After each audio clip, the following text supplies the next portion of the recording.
Renan, primeiro fazendo um recorte do nosso estado, recorte de Bahia, como é que está a organização dos diretórios do Missão, principalmente aqui em solo baiano?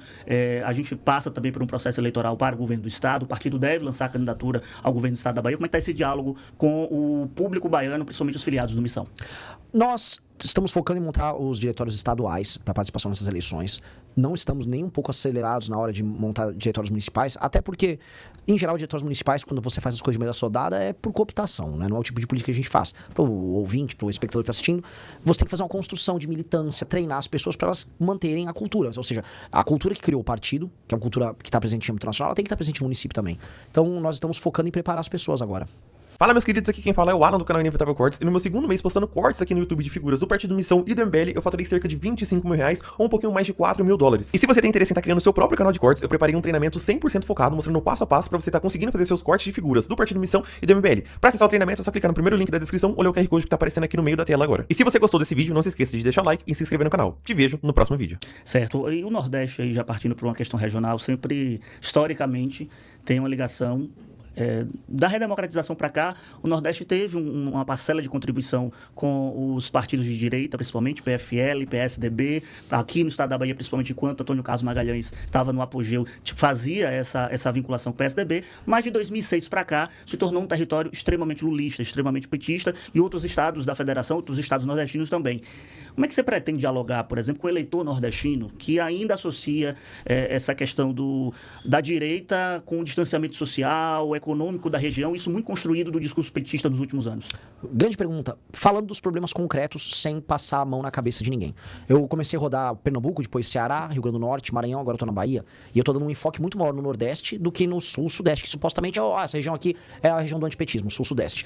Eu não tô focando nisso. Eu acho o seguinte, eu acho que aqui, como você bem descreveu, até os anos 2000 havia uma prevalência de um coronelismo, a moda antiga, que foi substituído por um neocoronelismo federalizado pelo PT. Ou seja, antigamente o assistencialismo era feito pelos coronéis locais. Depois passou a ser feito por um ente federal. Aí o Lula assumiu isso e vinculou a imagem dele.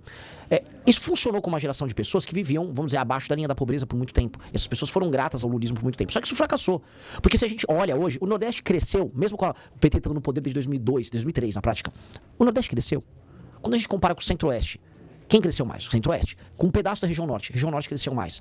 O distanciamento técnico, o distanciamento na qualidade dos empregos com a região Sul-Sudeste aumentou. Então, quando a gente percebe que não houve um aumento na produtividade do Nordeste, o que acabou foi apenas, graças ao assistencialismo, a pobreza extrema, as ambições das pessoas nessa região não foram atendidas. Então, com quem eu estou conversando? Quando eu viajo nesses interiores, os jovens eles estão preocupados em crime organizado, em segurança e geração de renda. Mas não geração de renda por meio de assistência. Geração de renda por meio do trabalho. O cara quer comprar as coisas dele, ele quer construir a vida dele e ele não consegue. Então, trazer essa resposta é muito importante. Não vou fazer isso de maneira condescendente. Então, eu vou em regiões, por exemplo, que são tomadas pelo político que faz a famosa compra de votos. Eu chego lá e aviso, olha, no governo meu, eleitor que vender voto vai ser preso. E político que compra voto também.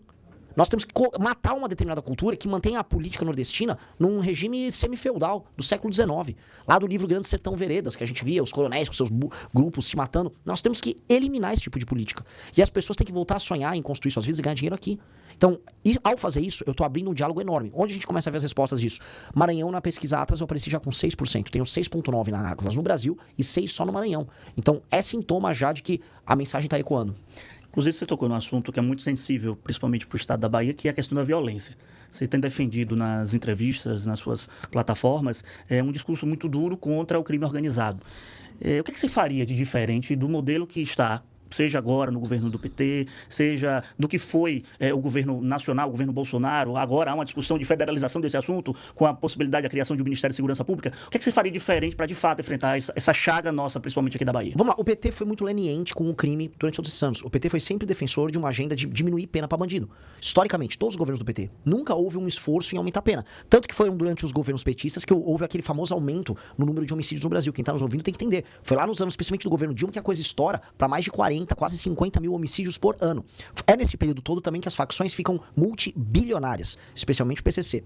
Então o PT, assim, sendo bacana para não ser processado, eu vou falar aqui, o PT foi leniente. Quem conhece as relações sabe que é um pouco mais do que isso. Quem conhece um pouco o que acontece no Ceará, o que acontece aqui na Bahia, 2 governos do PT, sabe que é um pouco mais do que isso. O Bolsonaro, do seu lado, ele entra no poder com o discurso de eu vou matar os vagabundos, daquele jeitão dele. Fez nada, vamos ser sinceros, fez nada. Ele falou lá em armamento civil, vou armar a população, sendo que armar a população não é política pública de enfrentamento ao crime. Política pública é uma coisa, garantia de direito é outra. O Bolsonaro só falou em armar e não passou um projeto. Fez nada, só ficou naquela conversa mole. Pois bem, o que eu vou fazer diferente? Preciso aumentar ainda mais as penas. Por mais que tenha havido aumento de penas agora, projeto inclusive do nosso deputado Kim Kataguiri. 2, eu tenho que mudar a lei de execuções penais e o código de processo penal. Facilitar o processo, tem que correr mais rápido, não tem que ter progressão de pena, não tem que ter saidinha. Isso já diminui boa parte daquelas decisões do juiz. Não, ficou 3 anos, pode sair. Não, vai cumprir a pena inteira. Cumprir a pena inteira tem que ser obrigação. 3, trazer o conceito do direito penal do inimigo, que é uma coisa que vai resolver Salvador. Aqui é o seguinte, vocês têm mais de 15 facções em disputa, tem gente que fala em 20 facções em disputa, microfacções, facção que surgiu de outra facção. Pois bem, para enfrentar esses caras, o direito tem que ser muito veloz e muito forte. Então eles têm que ter eles não podem ter os mesmos direitos que um cidadão. Então se você, por exemplo, tá no meio da rua, se envolveu numa briga de trânsito, foi lá, perdeu a cabeça, deu um soco numa pessoa. Pô, beleza, você vai ter o seu direito de defesa garantido, porque você é um cidadão brasileiro que eventualmente passou do ponto. Agora, um membro de uma facção, tá tatuado o nome da facção, tá com uma arma dentro de uma favela, ou, por exemplo, é o contador da facção e tá atuando no mercado financeiro, você não tem presunção de inocência, você não tem direito de pagar a fiança para poder sair da pena, você vai direto pro presídio, você não tem progressão em nenhuma hipótese. Esta pessoa, o direito é muito duro e o direito tem que ser muito veloz contra ela. Isso é uma maneira que vai permitir que aí sim o governo federal atue de maneira concreta junto com os estados para derrubar o crime. E aí matando, não quero me estender muito, mas é importante, matando esse tema, colocar estado de defesa todos os municípios e todos os bairros, favelas incluso, que estiverem sob o domínio do tráfico, para que as polícias e o governo federal atuem em conjunto para a destruição deles e libertação das pessoas que moram nesses lugares. Hoje a gente vê isso nítido nas pesquisas. A gente está conversando aqui no nosso Boa Tarde Bahia com Renan Santos, pré-candidato à presidência da República pelo Partido Missão. Para você que está acompanhando a gente pelo estado de Sergipe, interior da Bahia também pela Rádio Sabiá FM, muito obrigado pela audiência. A gente tem uma polarização, isso está nítido nas pesquisas, do petismo e bolsonarismo, os dois se retroalimentando e querendo que não surja uma terceira via. Mas como furar, de fato, esse bloqueio? O que é que seria o diferencial do Missão, da sua pré-candidatura, da direita que já tem um espaço no Congresso Nacional?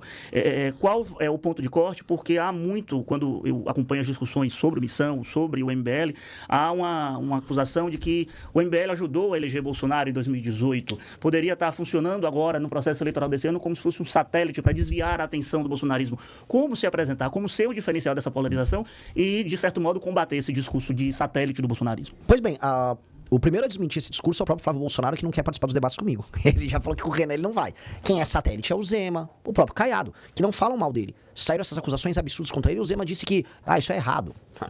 Errado tô eu de aparecer com cabelo mal feito aqui com você. Ele cometeu um crime. Isso é claramente, assim, ele foi uma autoridade que foi comprada pelo Daniel Vorcaro. A gente tem que só saber qual foi o favor que ele fez. A gente só precisa pegar esse vínculo. Qual foi o favor que ele fez pro Vorcaro ajudar o filme do pai dele. Eu entro, vamos dizer, na crise do bolsonarismo e nos problemas e nos crimes que eles cometem de maneira enfática. Isso não é um papel de um satélite, isso é um papel de uma força de direita diferente. Pois bem, como furar a polarização? Tratando de problemas concretos e não apenas apontando o dedo. Eu vim pra Bahia, assim como eu rodei o Nordeste, falando dos problemas gerados pelo centrão e pelo lulismo.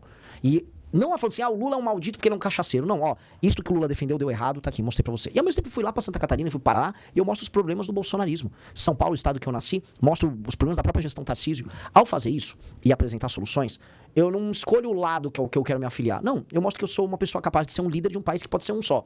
E aí, como a gente percebe o funcionamento disso? Onde eu sou mais conhecido, eu ultrapasso tanto Lula quanto Flávio Bolsonaro. Na Atlas eu tô em primeiro do público de 16 a 24 anos, e pegando eleitor de ambos, que é a coisa mais sensacional. Lá no Maranhão eu tirei eleitor do Lula, basicamente. Aqui, na Bahia, eu vou tirar eleitores do Lula, alguma coisa do Flávio. Então, isso é um sintoma de uma pré-candidatura que quebra a polarização, porque a polarização só existe se você ficar buscando eleitor de um lado. Eu pego de todos os lados. Renan, e sobre as suas prioridades para o Congresso, a formação de bancada? A gente sabe que hoje a gente tem um regime quase semi-presidencialista na prática, em que o Parlamento e que a Câmara tem muita força, o Congresso tem muita força. Como seria essa construção do Missão nos estados para fazer bancadas de deputados federais e a sua relação com o Congresso, como é que seria?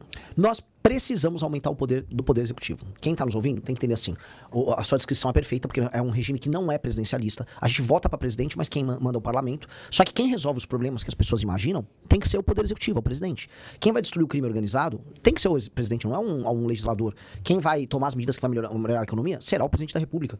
É sempre o presidente. Então as pessoas esperam muito do presidente, mas ele não pode fazer nada. E aí, eu falo aqui, assim, do Lula, posso falar do Bolsonaro, posso falar do Temer, posso falar da Dilma. Nenhum consegue governar de fato.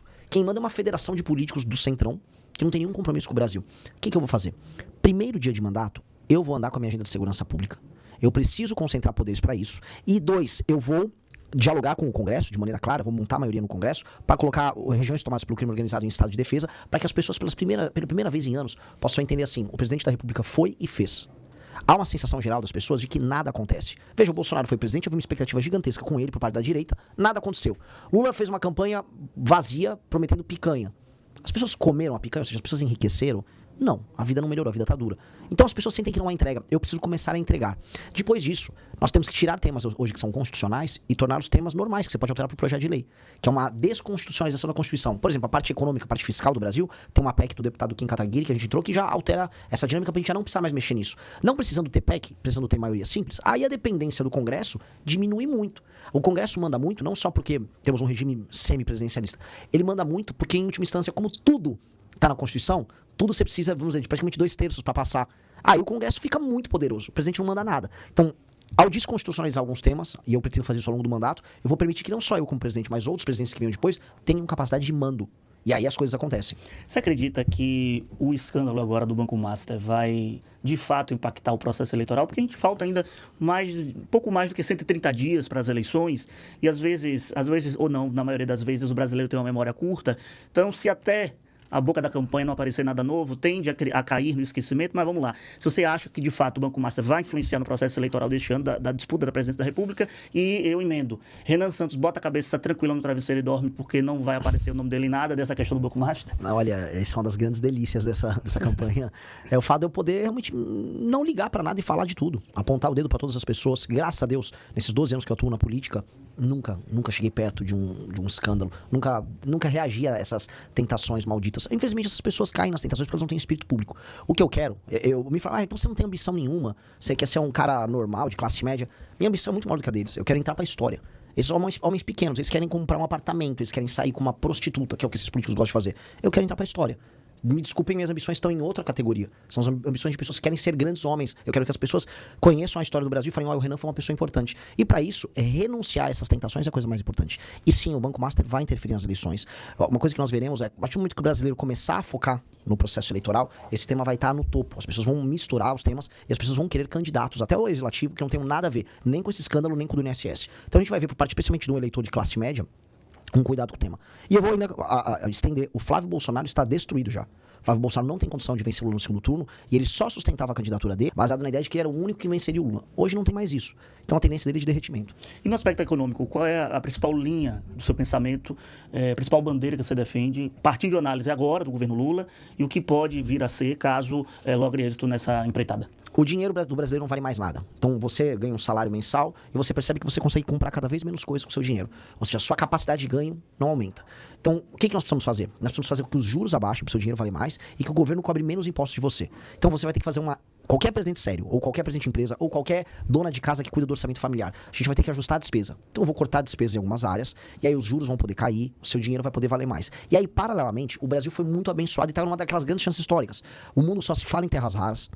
O Brasil tem 20% das reservas de terras raras e a gente tem uma oportunidade de trazer investimento americano. A Bahia tem uma parcela nessas terras raras aí importante. Importante. Ó, Bahia, Ceará, Minas Gerais, Mato Grosso, um pedaço da Amazônia, tem terras raras e dá pra você agora trazer. Veja só a beleza que seria. Trazer não só a mineração, mas o processamento delas. Isso aí é muito dinheiro.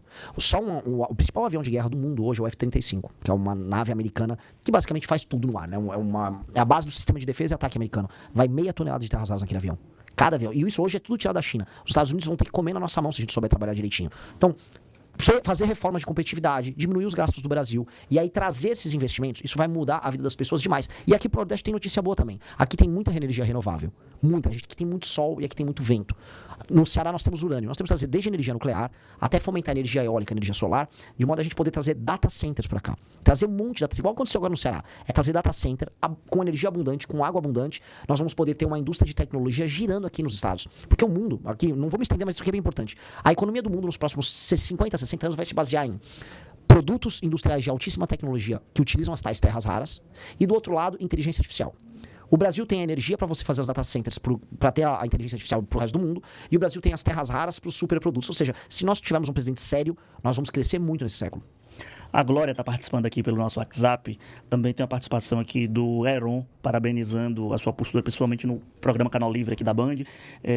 Tem a participação aqui, mandar um abraço para Erval, motorista por aplicativo. Agora a Glória pergunta o seguinte: Vitor, boa tarde. Pergunta para o Renan o que é que ele acha do Flávio Bolsonaro embarcando hoje para os Estados Unidos. Eu acho muito triste que quando ele não tem mais, vamos dizer, coragem de enfrentar os problemas aqui no Brasil, ele precise puxar o saco do Trump para obter validação. O Trump taxou o Brasil. O Trump, no ano passado, colocou o Brasil como se fosse um cachorro vira-lata largado no meio da rua e deu 2 chutes no vira-lata. E aí vai o Flávio Bolsonaro como um vira-lata buscar: o Trump, me dê atenção. Não é assim que você é respeitado. O Flávio Bolsonaro falou uma coisa muito perigosa. Ele disse, num evento americano ligado ao partido do Trump, que as terras raras seriam muito úteis para os Estados Unidos e que o Brasil iria colaborar com eles. Como assim? As terras raras têm que ser úteis para o Brasil. Se o Brasil entrega a preço de banana as terras raras, como o Flávio pretende fazer, a gente não vai ganhar nada com essa história. Aí sim o Trump fica feliz. Feliz tratando a gente como um mero lugar de extração. Então, acho humilhante isso. O Rafael pergunta: Renan, você tem dito que caso o STF proíba certas ações suas, você não vai cumprir as decisões. Seu governo seria de turbulência com a Suprema Corte? Faz uma pergunta aqui pelo nosso WhatsApp. De maneira alguma. Eu não quero turbulência com ninguém. Eu quero tocar o meu programa. Então eu vou entrar, todo mundo sabe que, assim, eu não tô mentindo, não tem agenda secreta. Eu venho aqui no programa, se me perguntar de qualquer área, eu vou falar: essas são as minhas propostas, das mais polêmicas às mais prosaicas.